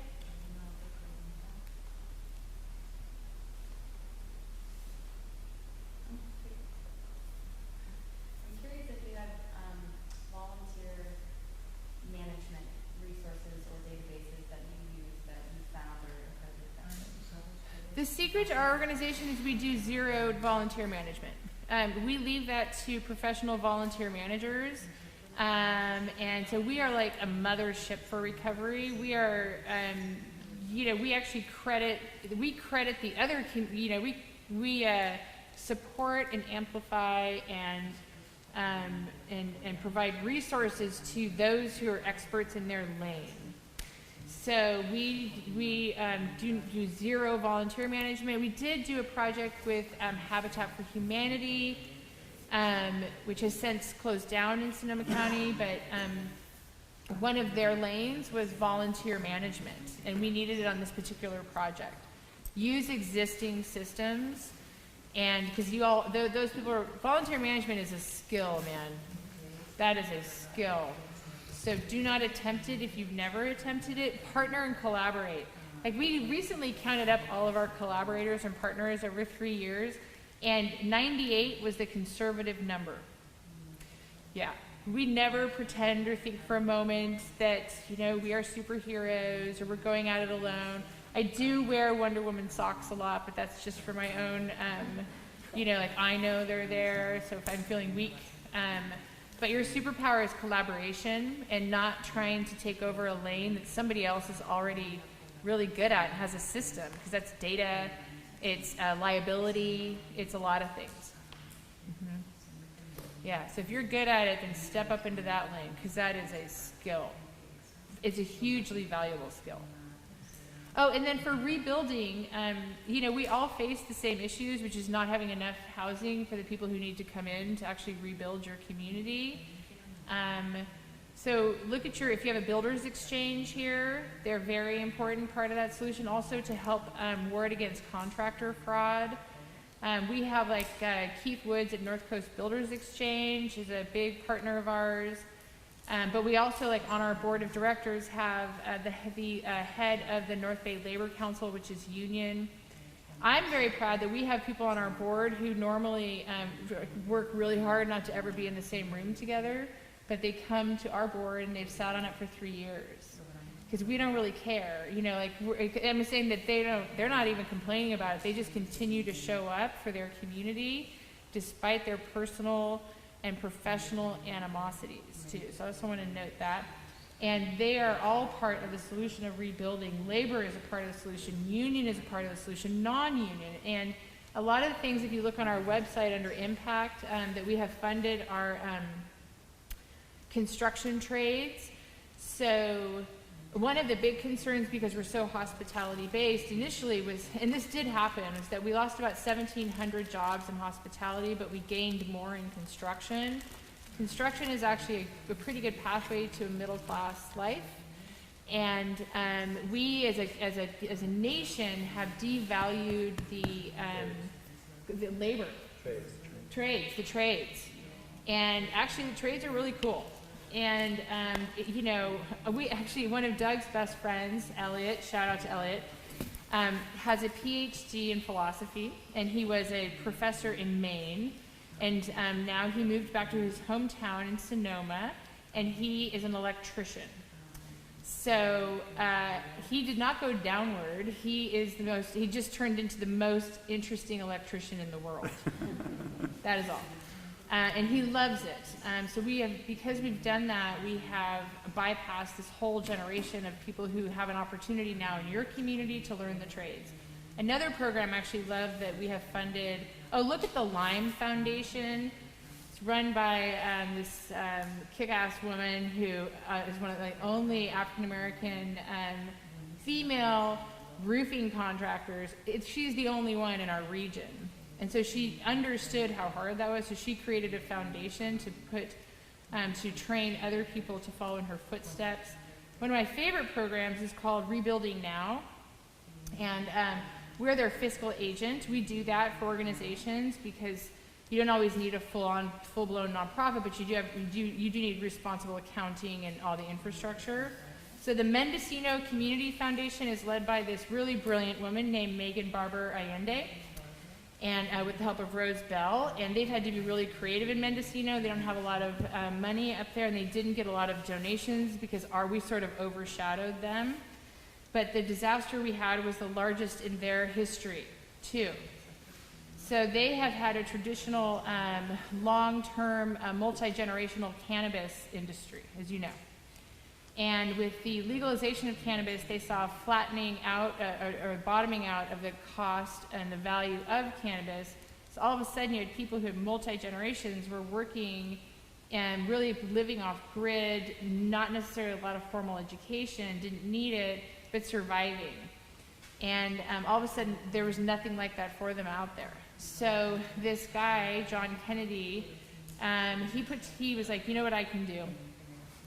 I can retrain cannabis workers in construction, right, by rebuilding houses that were burned in our fires. So it was a huge undertaking for us. We actually make no money off of this. We don't even have an admin fee, which I don't recommend, by the way. We only do that because our original $2 million came from PG&E, so we were able to do it. So that's a long-term thing. So he's rebuilt like 12 or 15 houses, but also is training the community towards success at the same time. Anytime you can build efficiencies into your recovery like that, do it. And if you hit roadblocks, just find your way around them. Be like, you know, I always say that I don't mind if you don't support me, but get out of my way, right? Get to yes. Get that house built. Get people trained. Get people what they need. I know we're kind of slowing down a little bit, but I also just wanted to really make the point that that Jennifer and Douglas are here for maybe another day or so, and that I know that in this large setting, and again, thank you so much for coming and representing all your various orgs and the passion that's at the heart of all this. But I know that there can be information that's very useful to you on a one-on-one basis, especially Hector, if your friend wanted to meet up, quiz, and talk specifically about issues that matter to her or him. And I don't speak Spanish, but my husband does, and I assume you do, so I just want to make that clear. I'm happy to have the translated conversation. Sorry. Yeah. But there is time this afternoon and tomorrow to have those breakout discussions, and for the most part, the schedule's open. So I'm working on putting together a few of those, but want to invite you guys, if you have specific questions that may be less suited in a large group environment, to come forward and schedule with her on your own time. I'm going to have someone schedule it through you, and I'm going to ask Tucker to sit in that conversation because, I'm always trying to build in the tightening the networks, and so that there's to de-silo the efforts. Is that okay every time? Yeah, I got to take out my garbage, but I'm fine other than that. Okay. You got it. Yeah.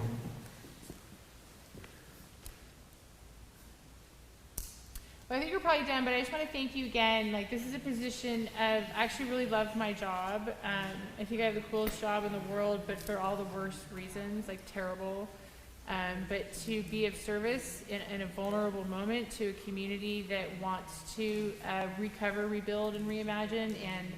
And I'm honored to do this work. I find it really moving.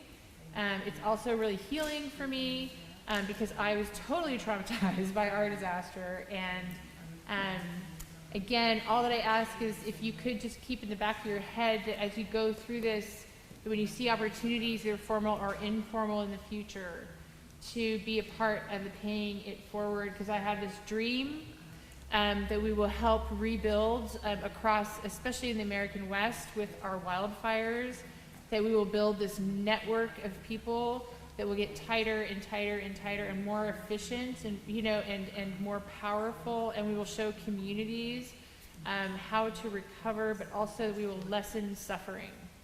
I think a lot of you in here are all about lessening suffering and increasing dignity. It's very much what this is about. So thank you. I feel honored by it, and I appreciate you. Thanks so much. Thank you. Thank you.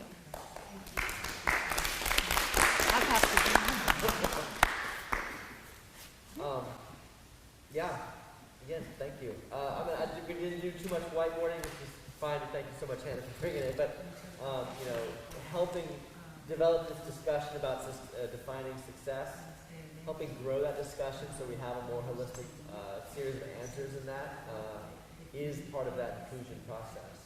So would love to find a way to potentially create sort of a two-way street between the live stream and what we're talking about here. There wasn't really a way to get community input, I don't believe, but at the same time, if we could create that two-way street, I know Michelle will be sending out some notes to attendees.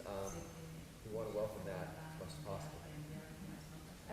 I have a comment just about I want to speak to the sort of coherence between this meeting and going forward, like the thing you said about this being it, like us being in this room having these conversations is so crucial and at the core of our work. And I think it's important to note that like this is just one part, you know, like, and this meeting doesn't end when we finish this meeting. It's like it's going to need to continue to tie in with what we're doing going forward. And I think I'm just really interested in keeping that open line of communication, that two-way street between the community and those of us that actually are in the room. I think that's so important, and I just want to highlight that. And It's key. yeah. It is the determining factor. Do you think we can talk now about potential future meetings that we could say with the collaborative? Oh, it's your Yeah. community. You can do whatever you want. I'm willing to come back in like 6 months too. So that's my model is I will listen, but then I'll come back and sit with you again. But this is your meeting. This is not my meeting. You want to talk about it? You want to set up the next one now? I highly recommend that for you guys. Yeah, I think we should. I think there also are a lot, this meeting happened very, very last minute, and there are a lot of community partners and organizations that aren't here, and so I would probably suggest that we don't try to schedule anything right now, because I think that was one of the challenges with getting the right folks here, is that it was a very tight turnaround with the pre-scheduled time, so I think maybe, I think we need to move forward, and I think we need to make sure we're finding times and opportunities when all the right folks and more community members. I will say though, don't get too caught in everybody in the room all the time. Make sure that if they're not in the room, you have like a phone tree structure, because you should be meeting like this every week, because it's that relentless, imperfect progress. Because that's because you can get paralyzed by the trying to make it perfect for everybody. Instead, you can say, hey, we're going to do this. You don't have to do it right now, but we're going to do a standing meeting every week. Here are 2 times. Find out the majority that most people can make it and say, if you can't make it this time, please make it next time. And please look at the live stream. We're going to record it. Continue to do it in Spanish because it's awesome. But make sure that you can say let's remake talent in 5 years and under. And people are going to say, even female, they'll be like, oh, you can't do that. And you'll be like, watch us. Watch us. If I may. I'll make a sports analogy for a sport I don't know a lot about, but it's about at-bats.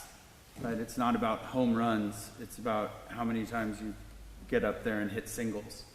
Because it's, in the end, success is about winning the game for the community, not about hitting the home run. Those will come and you'll enjoy those, but as someone who supports someone that's in this work, there's a lot of down days, and there's a lot of days that you really don't want to go to the meeting, but you have to because that's an at-bat. And it's going to be that cohesion or that level of commitment, not to being the star of the team, but to being an integral part of the team that moves you together towards success, that's going to see it through. So hopefully that resonates. That's actually helpful. And also, I can only really do this work because I have a super solid marriage, but he also sees how tired I get. And I've seen it help. And this is really important. Bear in mind that self-care, and I know it's a cliche, but it's true. We often fail to think about who helps the helpers. I have a really good friend that I just adore named Susan Ferran, who started First Responders Resiliency, and she was a first responder for a paramedic for years, and she got kidney cancer and almost died and fell into a depression. And she going through that process, her oncologist said to her, wow, I see a lot of first responders with kidney cancer. And because of the adrenaline rush, right? There's so much adrenaline all the time. And she was like, so it started something in her mind where she said, what if I started entrepreneurship in a nonprofit? What if I started an organization that helped first responders, but peer to peer? Because if you're a helper, like you think, I don't want to take up that like mental health care option that's for the whole community because I'm part of the solution. I am not the needy person. It's hard to be the person who needs. The helpers, they need too. And I've seen people crack about 18 months in. I've seen people succumb, have to get treatment for drug and alcohol addiction. They actually turned into like a cautionary tale for me that I had to take much better care of myself, especially because my husband was always asking me to do that, worried for me, still worries for me when we have a fire and I stay up all night. And because it's such a long-term thing and like turning yourself inside out, that you have like meditation is really helpful. Susan actually stopped. We were in the middle of a meeting at lunch one time, and I was talking about this terrible experience I was having with this really corrupt news outlet, and I was melting because I was so upset about it, and I could hardly breathe. Like I was going to have a panic attack about it. And she stopped our business meeting, and she's like, "Here's your plan. You know, you need to meditate, and here's how many. You need to learn about deep breathing. Breathing, really helpful, and." You know, but I have a lot of strategies for how I do this work. Like our house is replete now with strategies. I have a yoga trapeze. I have, you know, I just made an outdoor bathtub. I meditate. I forget to meditate. I'll hang upside down. I use a VR headset. I do whatever it takes so that I can continue to do it, because it's really easy to burn out. And if you've committed to the community, you also have to make a commitment to yourself. Now, my husband's going to quote this back to me in like 2 weeks, just so you know, because it's an ongoing deal. Like my plan initially was just to rush up here by myself, maybe with the dog, and I was, and my board chair was like, no, that doesn't sound safe. So I would have been safe, but just the emotional side of your own life as you help your community, do not lose track of that. Don't do what I did. You know, it took me like a year and a half to get to the point where then I had to change my approach to self-care.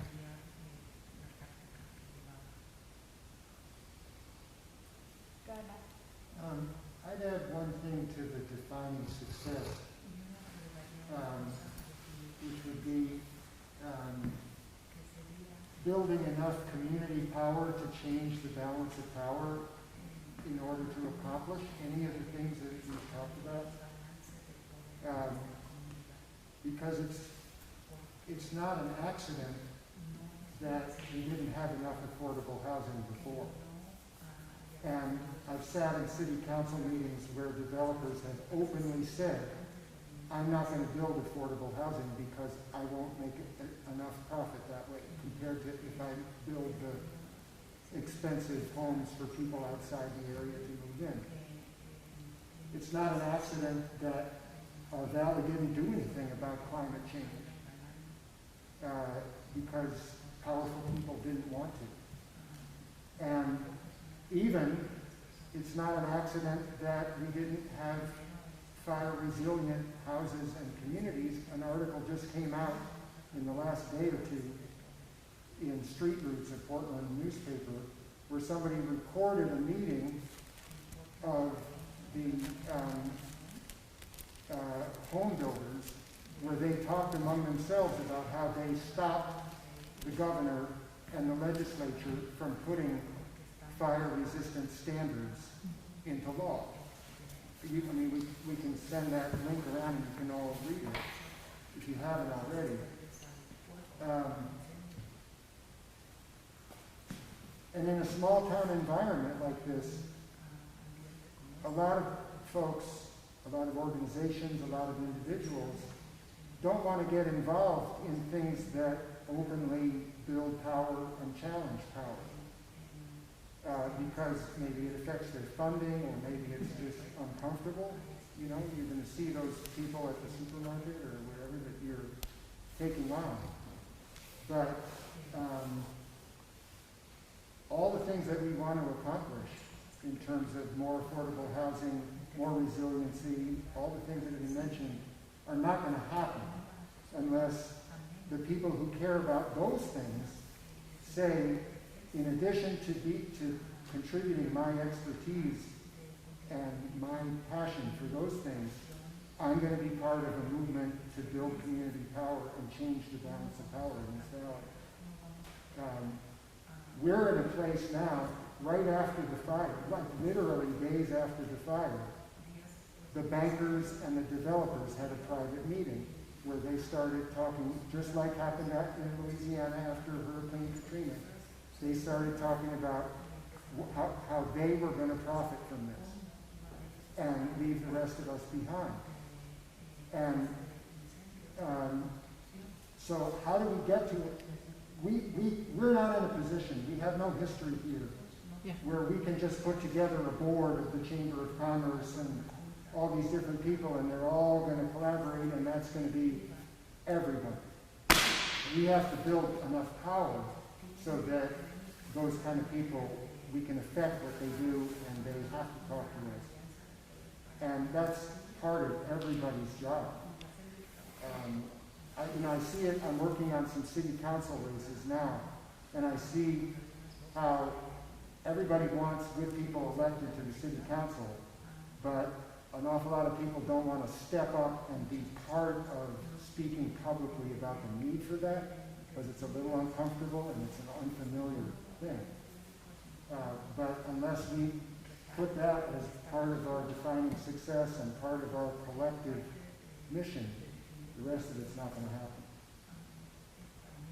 I can sort of, so may I speak to that just generally? And this is just from a total outsider's perspective, and having seen like how this has sort of played out where I live in a valley too, with extremes. Like there's the billionaire experience, and then there's the homeless, it's like the entire spectrum, right? We happen to live in the part of the valley that's unincorporated. I was raised I was raised in the lesbian community, which is radical left in the 70s, very suspicious of power. I was like, Mom, are we really going to go protest again? Because it was, I wanted to do like play with dolls or something on the weekend. So I hear that side entirely. But I would say this. Some developers and some bankers got into a room and said sounds like some pretty terrible things that somebody recorded. Which developers, which bankers? But it's not all developers, and it's certainly not all bankers. So just not those. So find the ones that didn't say that, because it is never all developers. Remember, like you no matter your schools, like Planned Parenthood has a lobbyist. But everyone's like, oh, I hate lobbyists. But do you like Planned Parenthood? Because they've got one. I like sending money to them. ACLU, they've got one. I send money to ACLU every single month. Do you know what I mean? Who are those developers? Who are those lobbyists? Call them out specifically. And then find the ones that wouldn't participate in such a thing. Bring them to your table. You're already powerful. You're powerful because you're sitting right here. You're live streaming. You're using technology. You are already powerful. More so than you think. Like, I was an aide for a supervisor. I was not like born into anything. I drive a 10-year-old Volvo. I have an impressive amount of student loan debt. But I will pick up the phone and call anyone, and I will leverage the power of my board, for example, but I'm borrowing that power, and I may get raised up as I do. But call out the specific people who did it. And be very cautious of media. Make sure that they have actually, no matter who the media is. Like, we all look at sometimes at Fox News and we think, how can people believe that? That's what I think. But I also see on the other side that there's a problem with media that a confirmation bias, no matter where it comes from, is dangerous. Call out the specific people. You are powerful. You're sitting here in this room. You are invited to this room. You are powerful. You're sitting in this room. You are powerful. You're powerful together by virtue of being in this room and committing to this process and being in this room next week. They're going to listen to you. You pick up the phone, like yesterday, Tom, when he arranged the meeting, your state senator was there. He already knows all this is happening. You pick up the phone, you call your state senator, you call your Oregon senator, you call your representative, you ask for them to have a staffer at this meeting if that's what you want. You'll get it. A lot of people don't ever ask for those people to be in the room. We had that conversation yesterday. You invite them to this room. If you want them here, you invite them here. And then if they don't come, then you specifically call them in. And if they refuse to come in, then you can call them out. But I want to know which bankers, because that's awful. You know, that's a terrible thing. Which developers? But it's never all. It just isn't. And you are powerful. And I've seen it from